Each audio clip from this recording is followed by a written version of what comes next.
So if you're using if you're using zoning to control their movement, it's not as good as things that will lock them down for longer. Another challenge is that all the spaces that it could really hit is in this area that is this bottom plane, and he already has Ice Beam, which covers that with much longer duration, with the ability to also beat other projectiles more readily because of the durability. And I feel like all of these things come together to make it so even though it's a very sweet move, I think Iceman's quarter circle back heavy is not awesome or not amazing for tournament play.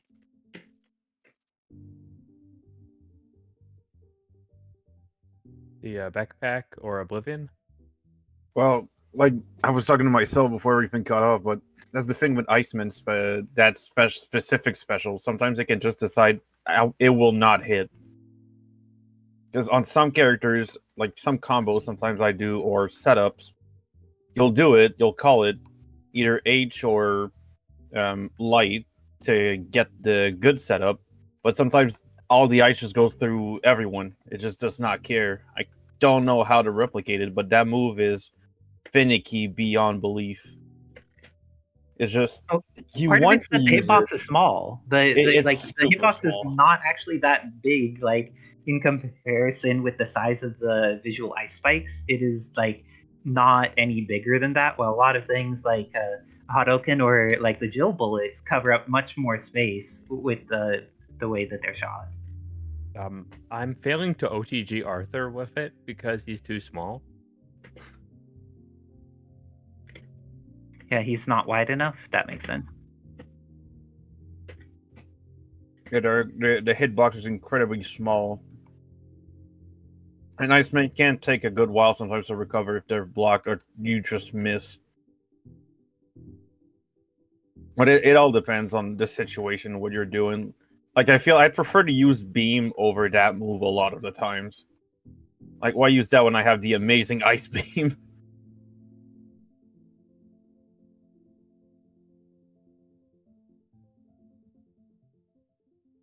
Yeah, to kind of piggyback off of that,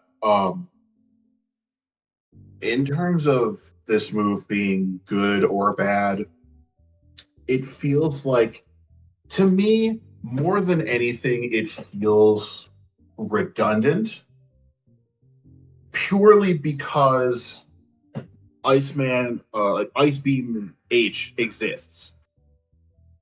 Ice Beam, the downward Ice Beam does everything that Quarter Circle Back H wants to do, but with better range and more hits and more damage.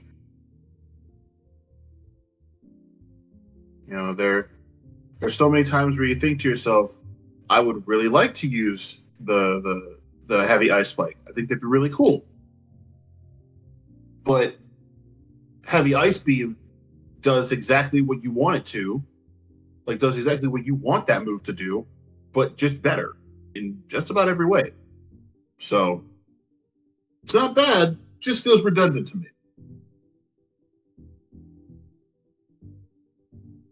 And moving on, like integrally, a big thing about the light version of the same move is that it's sort of a weird natural combo breaker in addition to being a very good OTG. I've definitely conned people who try and punish me well after I call it, thinking, oh, I'm in recovery, and then it still comes out and it still hits them. You cannot rely on this one to do the same. I think that juxtaposition of what both the light and medium versions do in contrast with it shows what some of those weaknesses are. Where it's like if you want to consistently hit a space, you could do it with those two.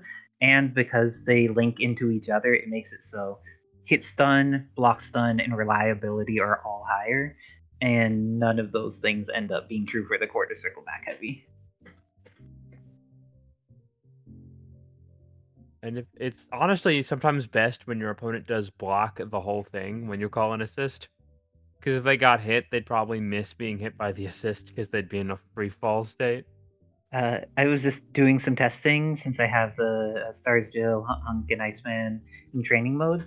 And it's sad if you summon Hunk Assist, it's really easy for Iceman to get in there afterwards and do something, whether he wants to dash in and press a button or whether he wants to Ice Beam.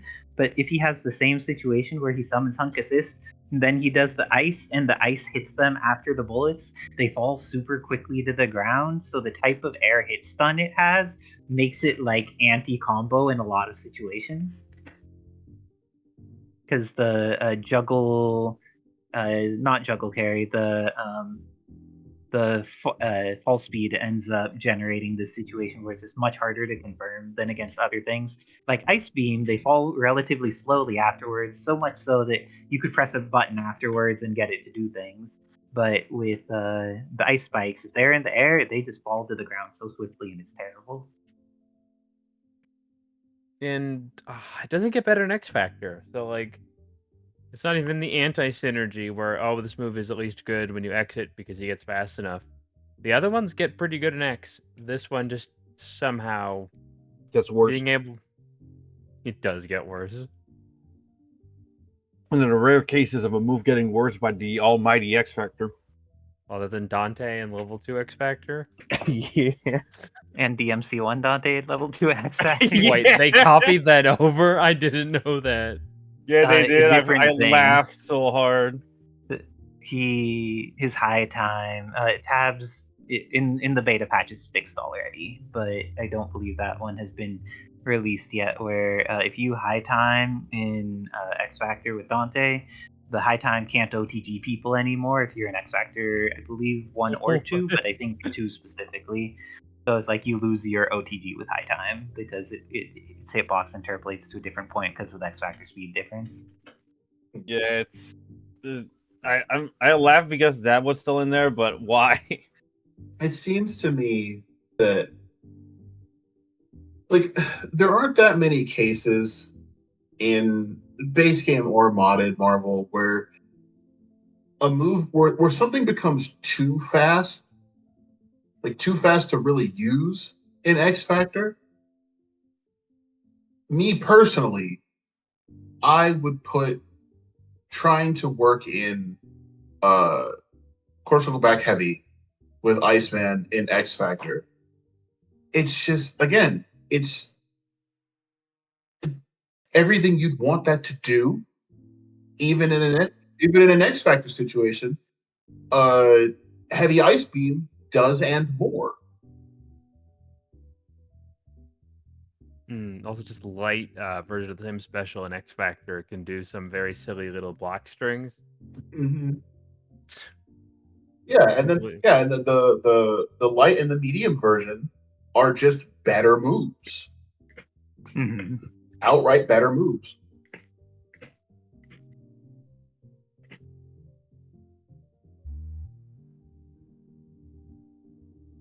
And there's even zoning patterns.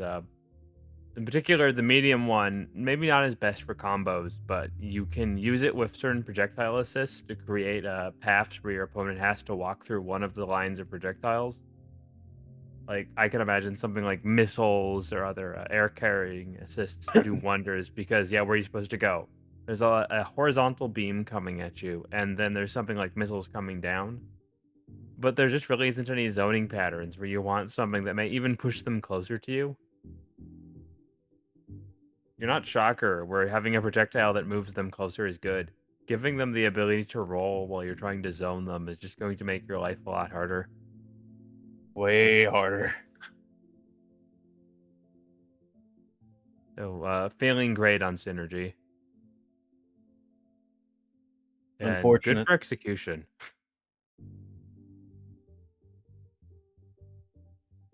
It is fortunate that this move requires an input because it would be terrible if you accidentally got it when you were trying to get a normal. Oh, yes. If this was like, if you know how you had mentioned earlier that when option selecting throw, Dooms want to hold forward because or else they'll get hidden missiles. Thank goodness you don't accidentally get this move when you're trying to option select throw or something like that. Oh, that would be the worst. It is Like, oh, look at that, I'm dead. I mean, here's a weird statement. It is technically amazing on execution because you will never use this move in a combo. that 0% drop rate because it's never used. Yeah, it'd never miss. So like, yeah, if you're labbing for Iceman, you've got a lot of other great tools that bind this character to its powerful like position as a zoner or a X Factor comeback character. You don't have to hit Tatsu with the heavy button. So then, final vote. I want to take a poll for this, just as soon as I remember how to make polls. I'm going to ask you, where do these characters go on a team? Okay. I am determining because I have very mixed feelings about things. Okay. I think I've registered my votes. Okay, I think the definitive answer is we think Jill should be an anchor. I voted for her being in every position because that was the one that let us vote for all the things, and Yeah, Jill she is a belongs in character every who position. belongs everywhere. She's good on point. She's good as your first DHC because she has the OTG super for THC and for DHC. And then she's good as anchor because she uses X Factor well and provides a game dominating assist to your 2-point characters. I feel that there is no bad position to put Jill on a team. Oh yeah. I voted for Jill in second and third, so mid and anchor, purely because I feel like as good as she is with assists and crazy tools, adding her tools to other people's kits immediately makes them stronger. And I feel like that's why I would prefer to not have her on point so that I don't miss out on those tools for other characters.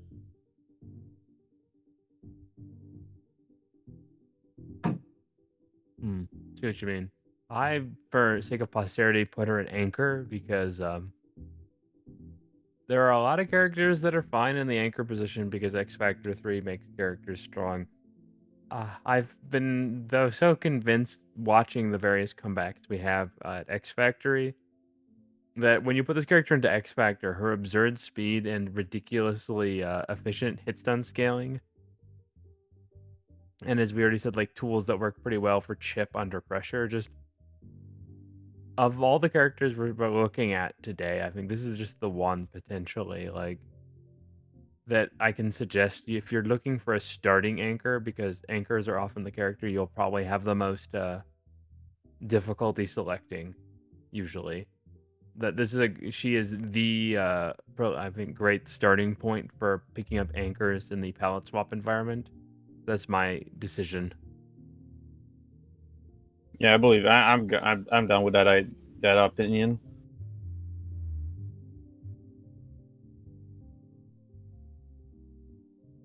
I feel that if you're looking for an anchor for palette swap, the two characters that you should think about are Stars Jill and Captain Marvel. For the assists they offer, what they do as a dark anchor, the DHCs that are available.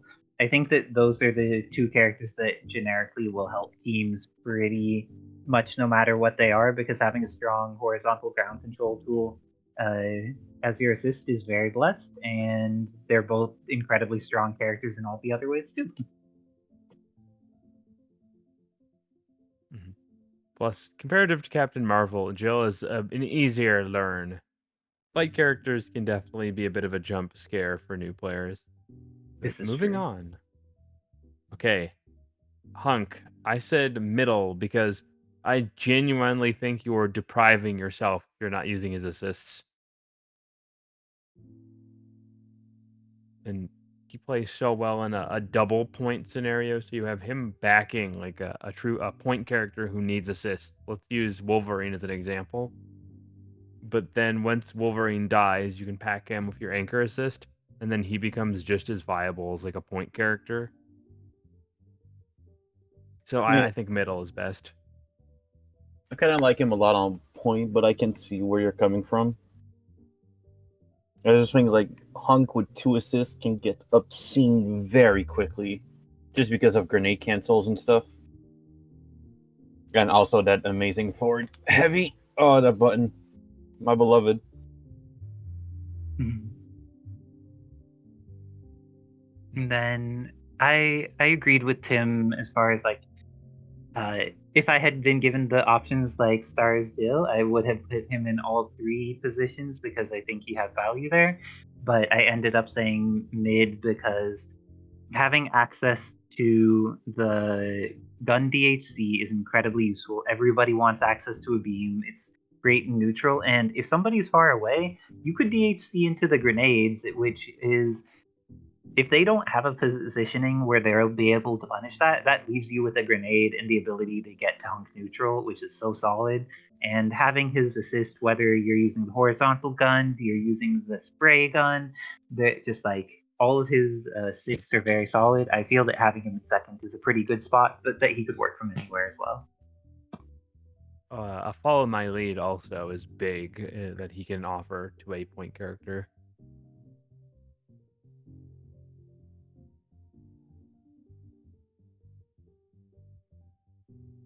And then I see Yeah, a backpack. I chose Anchor for Hunk. Anybody who's seen me play Hunk knows that 9 times out of 10, if I have Hunk on a team, he's probably my anchor. Because as Tim stated, you are definitely at a disadvantage not using or not utilizing Hunk's assist properly because they're all pretty good. Like they're all, like I said earlier, Hunk is very much a team player. He's got assists that work well with just about everybody. You know, you can find a way to make his assists work with just about everybody. And Hunk with X Factor level 3 is a nightmare. Even if you're someone like me who does not have the best execution, you can get away with some really dirty stuff with X Factor level 3 Hunk.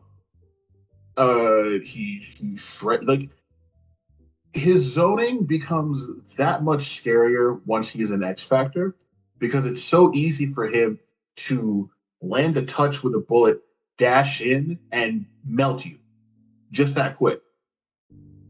So I have always liked Hunk on Anchor, and I think it's a spot on a team for him that I'm surprised I don't see. I'm surprised that I don't see it more often. I'm surprised I'm pretty much the only one that does it. That's only because we don't have Heathnoff anymore. He had loved the anchor hunk quite a lot. I didn't know that. Neither did I. Hmm. The more you know. Exactly. But yes, I will go to bat for Anchor Hunk any day of the week.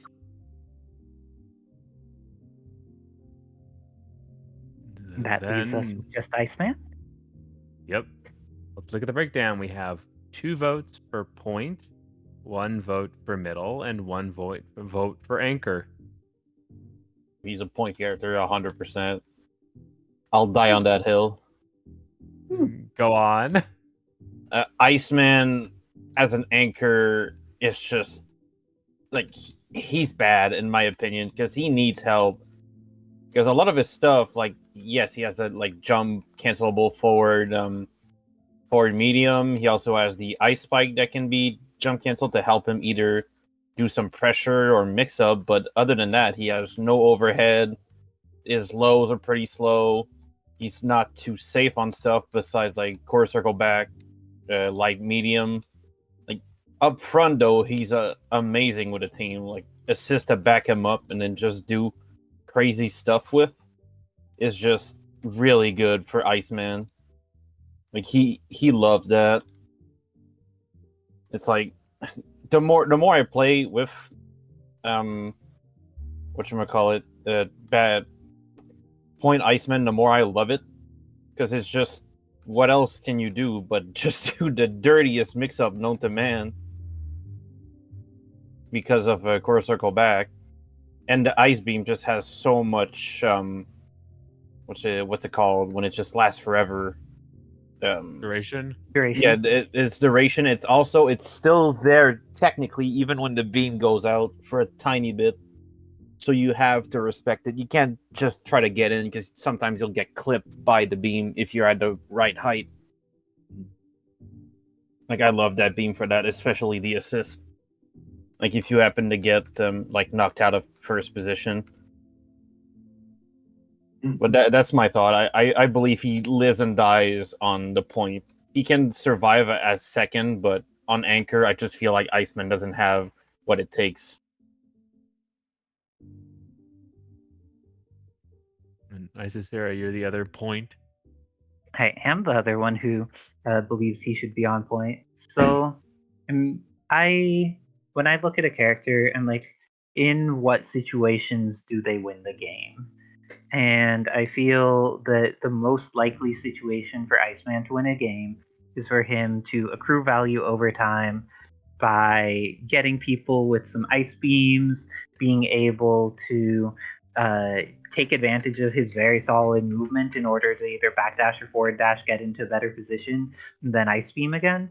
So I feel like the situations that he wins the game most often are going to be the ones that come from him doing long, patient play. That is most rewarded when you have 2 assists to help with what you're doing because you have the most possible resources to invest in your period over time. And I think that because of that, Iceman is best on point when he has an assist to support his zoning that covers his holes and lets him confirm off of Ice Beam so that he's able to get in there and turn it into chip damage on block and a conversion on hit. So I'm a big fan of putting Iceman on point. Solid points. I went for Iceman mid, mostly because I agree with Oblivion and Isisera, but I just love Ice Beam as an assist. It's such a belligerent beam super, or like, it's such a belligerent beam assist. It hits multiple times. It's got great priority. It's easy to combo off of, you know. So I like having Iceman mid to get some use out of that with whatever my point character is. Because I've always said, people ask me, what's a good assist character? Like, what's a good like starting assist? If you want to start like building a shell, I will always tell people, Ice Beam is never a bad assist to go with. Ice Beam it's good in all the ways you want a beam to be good, and I feel like you get a decent amount of value out of having a point character that can utilize that, but also still having, if you lose your point character, then you still have Iceman and an assist that works well with him. So you can still get a lot of that same point character value as long as you've got one good assist. I think him in mid, it balances things out a bit more. You get a chance to utilize him in more than one way.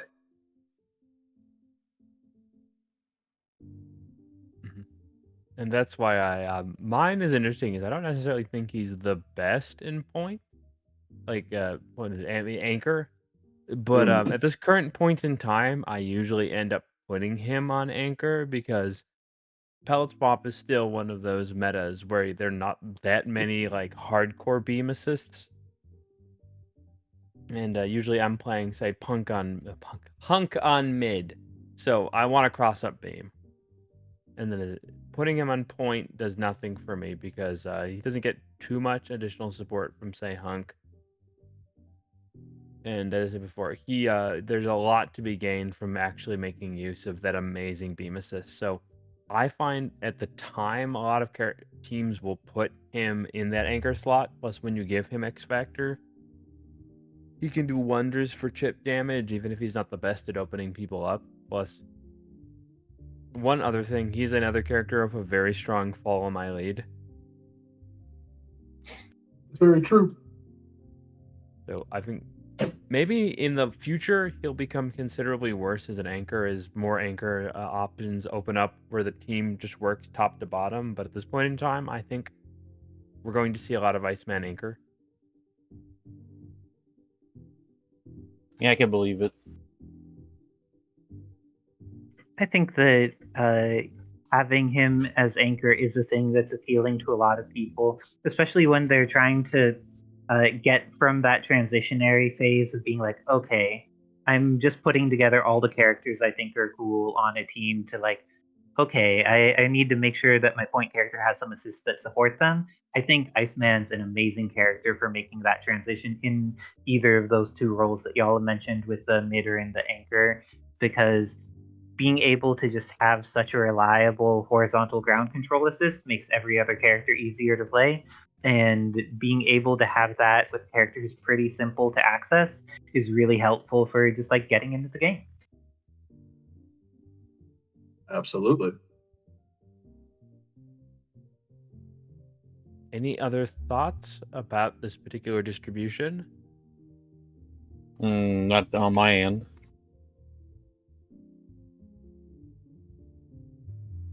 And then I've got one last little quick topic before we head off, because we're running long for this part one. Sure. So the question is Jill, with the fact we're talking about this character like they're somewhat biblical to the current palette swap setting, they really did not get played for about almost a year after they were released in serious competitive play, or even just on casual teams. What do you think was I played the Jill.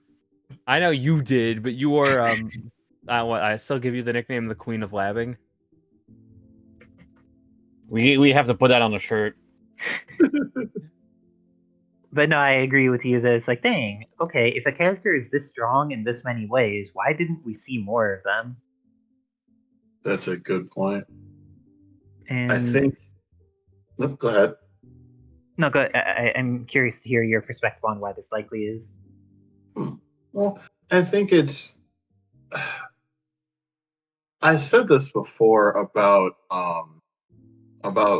Leon recently, and I think that it's a weird way to say it, but I think it's placement, roster placement, because the way that the Avengers build is set up, all of the like, most of the Resident Evil characters are all in one row, and your eyes kind of glaze over that whole row, and you think, huh, this is just the section of the roster that shoots the guns. And people's eyes glaze right past Stars Jill, and they go to more exciting characters. You know, Stars Jill might not be the most exciting character in the world, but she gets the job done. Oh yeah, she does. 100%. Like she might not be doing the most flashy things in the world. It's all pretty bog standard, but it's effective and it gets the job done. It does exactly what you want it to do. She's a great utility pick. And I really just think it's people, you know, their eyes go toward more exciting seeming characters. I mean, I however was a Jill main in Marvel 2, so Stars Jill is the closest I'm going to get to that, and I'll take what I can get. However, I know that not everybody agrees with me on that. I think also, depending on if you are in the Discord or not, when a character is released, sometimes the modder will describe the character a little bit in details. This version of Jill, while it's accurate, is described as combining Jill with Winter Soldier. And I think that may have turned a lot of people off playing the character, because A lot of people still have PTSD about that character from Infinite. A good old Winter Soldier. Yeah, that's fair. Nothing beats that. I Man. think also the EMC characters are underrepresented in general within the ecosystem. A lot of them were like pioneering tech for when we were still in the palette swap era of things, and it was called palette swap because we didn't have model swapping yet, and it was just like you could change the textures on the character and you could change things about their gameplay, but we didn't have like a model swap yet. And I feel like Jill now she looks different, but like she was in that uncanny valley of being different, like entirely different from regular Jill, and all of the other palette swap characters that people were playing at the time had been like, oh, Spider Gwen's like pretty different from Spider Man, but you could still see a lot of the parallels. With Jill, there were none of those. You needed to learn a character from scratch that was pretty complicated, had lots of weird things that need to be learned, and some of her moves are hard to understand how to use. Like her animals take a lot of getting used to because you need to do your stance cancels with them. And the characters that she has tools in parallel with, like Incendiary Grenade, comes from Chris, and Chris is also a character that not that many people play in base game, and Stars Chris isn't very popular in modded. So I feel like people didn't have that feeling of like, oh, I could just hop into this character. Other characters with a solid beam or something, it's easier to be like, okay, they have a Hadouken, they have a thing that moves them forward and hits, and they have a reversal or something like that. Like Gamp is very accessible in that way. Mhm. But Stars Jill, even though she has like a great grounded fireball and stuff like that, there's just so many weird tools that she has that getting used to all of them is pretty challenging. And I feel it's kind of that Dante issue as well, where all of her, like her quarter circle back isn't one move. It is tiger, it is bird, and it is high angled bird. And even her quarter circle forward, it's like low guns and high guns, but then it's also incendiary grenade. So she has that thing like Dante where you don't just have a bunch of the same move with variations on it. You have like different moves coming out for the things you're doing. And I think that makes her pretty intimidating for a lot of people. Yeah, I But, could see that. She's definitely like as someone whose base game team is basically has no parallels in palette swap at all. I played Rocket Raccoon, Taskmaster, Doctor Doom. And there's really nobody on the palette swap roster that feels like any of them right now. Uh, if you were going into trying to play Stars Jill, and for whatever reason you're a Jill player, like a base game Jill player, you're learning someone completely new. There's no similarities there. Like there's nothing to latch on to there. I can see why that would push some people away. And at least initially, I think one particular person may be one of the major instigators to the change. Is that Living Legend is by and large the only Chris to ever Chris in the X Factory environment. I think so. For So base game I think Chris, yes. Mm-hmm. in general, but like his use of flame grenade has gotten progressively better even over the last year. So I think seeing Legend play almost every week on X Factory, he was pretty consistent for a long time. I think eventually you started to pick up an osmosis of understanding that even though the flame grenades are slow to start up and pretty easy to avoid, you can create scenarios with them, and then once you do, things get really hard to deal with. Mm-hmm. So this long game of maneuvering around your flame grenades to try and snare your opponent into them, I think became better known from watching someone like Legend. And once that ingrained into people, we see the nutso stuff like Renard combining flame grenade of Guile. Mm-hmm. It's nothing but flame grenades all the way down from there. It doesn't stop. Yeah. I mean, not- when you're playing, when you have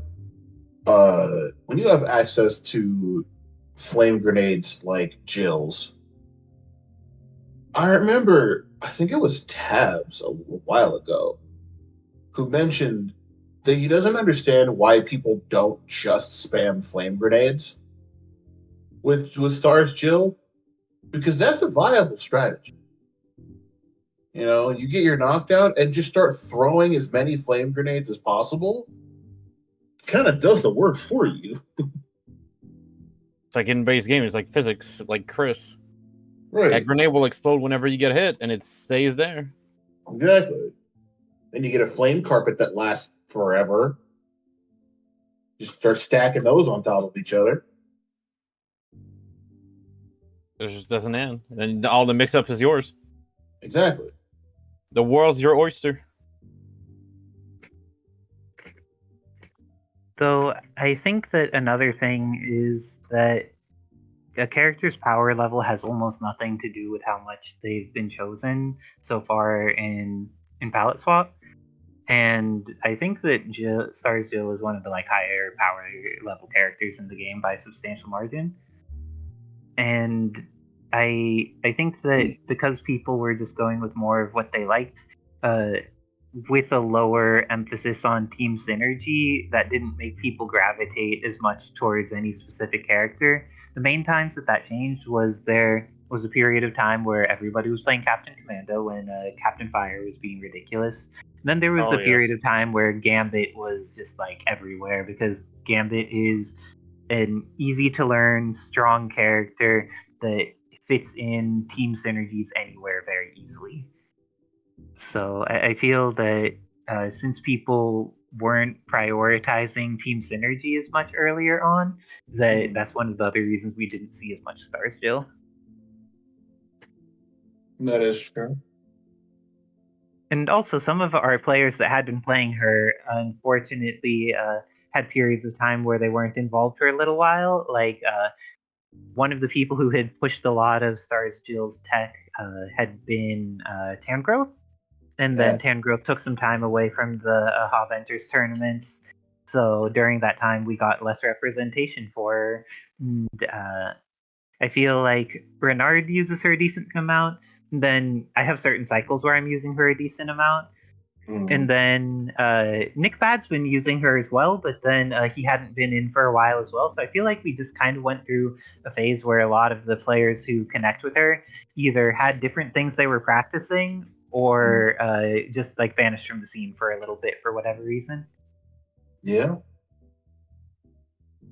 And, new characters are coming at a decent clip. I can understand, the appeal of wanting to try the shiny new thing. And just, she kind of falls by the wayside despite how clearly strong she is.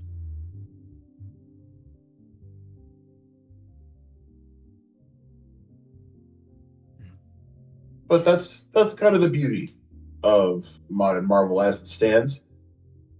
There's a lot of exploration still left to do. There's a lot of fun combinations still left to find. A lot of characters with very unexplored tech. And I think characters like Stars Jill, they're going to go through periods where they're not on everybody's radar. But then someone will find a combination with Stars Jill and, I don't know, some brand new character, and then she'll surge back into the spotlight because of it. I'm just waiting for people to figure out that Krauser is a very good character. I'm just waiting because no one plays him, but he just has some absurd bullshit, and I love it. Mm-hmm. I also feel like Krauser is very underplayed in relation to how good he is. I feel like Glass has really shown that the use of the threat of arm in neutral and arm stinger into instant reload on arm, how threatening that can be. And it's exciting to see if more people end up picking him up at some point in the future. Oh, yeah. A lot of the Resident Evil representation in this roster is very strong. They have really good tools. It's just, they kind of fall by the wayside because people find characters that are more appealing. So, yeah. And I've heard from the Magic Caster himself, Wizard Tim, that it seems like we are coming to the conclusion of this excellent section. What is our concluding section, Wizard Tim? I think well, we're going to pick up the part 2 on the next topic. So people should stay listening if they're interested to continue pursuing what's in our roster for this overall episode 2 topic. But in the meantime, before we head out, I allow everybody to have a self-promotion or a promote someone else of their choice. Anyone you want to mention? Not on my end. I don't really have anything in mind. Well, there are so many wonderful people in the community. I would just like to give a shout out to Renard because you had mentioned about why don't we see some characters? And Renard's one of the people who was pushing tech with Stars Jill, and that was also true with a variety of other characters. He's been one of the people who's pushed Stars Jill, Spider Gwen, Wolverine Laura, Captain Marvel, Guile, and all these other cool characters. And I just wanted to give him a shout out for all of the stuff he contributes to the community. Recently, I've seen in the Ultimate Marvel vs. Capcom 3 modding server that there have been some new people coming in, and he's just been one of the folks who's like, "Oh, you're looking for a combo for this," and he'll figure out a basic B&B and be able to support them. So I feel that's part of why our community gets to thrive, is people like Renard who are willing to be like, "Oh, this person's new to this, but there's this thing that'll be hype for them," and being willing to invest some time and energy to help them out in their learning and growing experience. Yeah. I mean, Renard is pretty goated. I'll give him that. Mm-hmm. Also, since I'm on here again, I said last time, play Gloria, come up with tech for her. I still have this offer. I would like people to do so. I've come up with some synergy for her with Captain Commando this week, and it makes Captain Commando way more fun. And he's already a pretty fun character. So if y'all are people who are playing some modded Marvel, try some Voltage Assist. I don't think I've seen almost anyone else use it, and it's incredibly powerful and synchronizes so well with so many character classes. Highly recommended. Oh, I have yet to show you the ridiculous stuff she can do with Colossus, have I? Oh, I'm excited to see. Ooh. And then Well, I don't really have a whole lot to promote. I mean, I do music on the side, and I do a lot of game covers. Particularly, got the bug to do some more Marvel vs. Capcom stuff. I've got some up on the channel now. YouTube.com/Captain Backpack. It's all the same.